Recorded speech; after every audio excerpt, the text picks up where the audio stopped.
Langit hancurkan kesombongan Somad pakai negara kecil Singapura, mantap.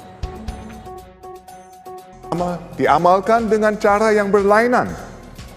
Beberapa pendakwah asing yang datang ke sini tidak faham konteks berbilang bahasa dan bangsa Singapura. Mereka menyeru supaya para penganut agama dan bukan penganut dipisahkan. Mereka mengutuk orang beragama lain dan adakala mengutuk seagama mereka sendiri hanya kerana mereka berlainan aliran atau mazhab. Untuk orang Indonesia banyak yang tidak suka dengan Abdul Somad. Ini kenyataan. Alasannya adalah UAS telah dikenal menyebarkan ajaran ekstremis dan segregasi yang tidak dapat diterima di masyarakat multiras dan multi agama seperti Singapura. UAS belum masuk ke Singapura, melainkan sebelum masuk sudah ditolak. Kemungkinan melakukan tindakan preventif ya, karena pada tahun 2017 ada berita UAS dianggap teroris dan deportasi dari Hong Kong. Ini kewenangan mutlak dari suatu negara yang berdaulat yang bernama Singapura. Jadi kalau Somad ngamuk-ngamuk mengatakan dirinya merasa sok penting, terus mengatakan mereka tidak tahu saya siapa, ini bentuk kesombongan yang belgedes ini yang terlalu berlebihan.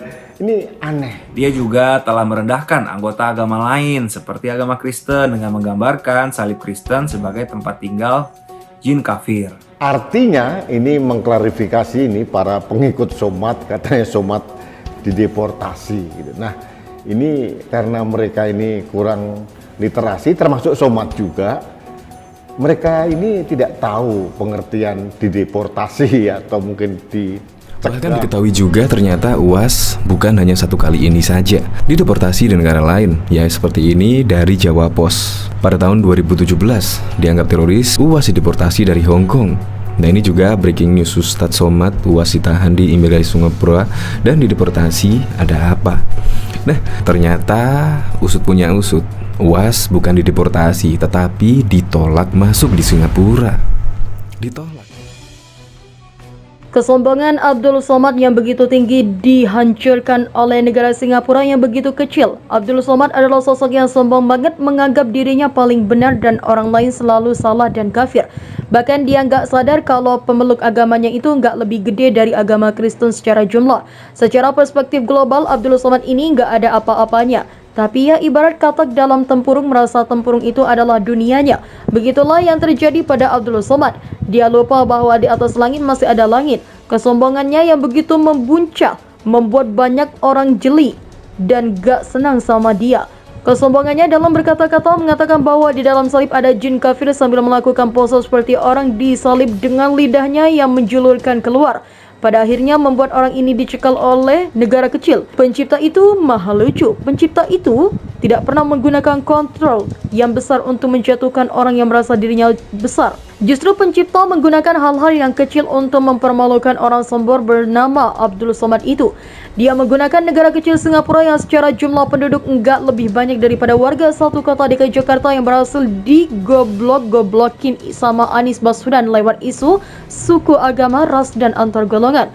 Pencipta menggunakan hal kecil untuk menjatuhkan orang besar, menunjukkan bahwa betapa memalukannya dan betapa kecilnya orang yang dianggap besar dan menganggap diri sebesar itu. Bahkan ketika dia menganggap musuhnya adalah orang-orang Kristen dan juga orang-orang yang berbeda keyakinan dengannya, Abdul Somad malah diusir oleh negara yang dipimpin oleh presiden beragama Muslim. Pencipta begitu jelas dalam tindakan langit dan mempertontonkan keadilannya. Keadilan pencipta itu sifatnya universal dan tidak terikat oleh agama manapun. Karena pencipta dan konsep ketuhanan tidak bisa disempitkan hanya di dalam agama tertentu. Hal ini yang tidak dimiliki dan tidak dipahami oleh Abdul Somad dan orang-orang radikal lainnya yang merasa dan menganggap bahwa bom bunuh diri bukanlah tindakan kejahatan, namun dianggap sebagai satu hal yang bisa membawa mereka menuju ke syurga. Kalau hal itu benar, kenapa Abdul Somad nggak ke Palestina dan melakukan bom bunuh diri saja di sana? Kenapa yang dikerjakan hanyalah provokasi dan provokasi? Karena hati kecilnya Abdul Somad tahu bahwa itu bukanlah tindakan menuju surga, namun itu adalah tindakan politik yang digerakkan oleh agama untuk mendiskreditkan salah satu bangsa ataupun pemimpin tertentu di negara tersebut. Hati kecil Abdul Somad seharusnya masih waras, namun dia membungkusnya dan dia melanggarnya dan menekan suara hati nurani yang bersih itu hanya demi syahwat politiknya. Karena saya sampai pada titik ini masih percaya bahwa tidak ada agama yang membenarkan dan bahwa mengajarkan kekerasan apalagi permisif terhadap tindakan radikal yang mencelakai banyak orang. Kalau dia bisa mengatakan bahwa di Palestina konteksnya berbeda dengan di Indonesia mengenai kasus bom bunuh diri, tololnya, kenapa dia malah ngomongnya di Indonesia kepada jamaat di Indonesia? Jadi standar inilah yang juga digunakan oleh pemerintah Singapura untuk melarang Abdul Somad injak kaki dan berwudu di sana.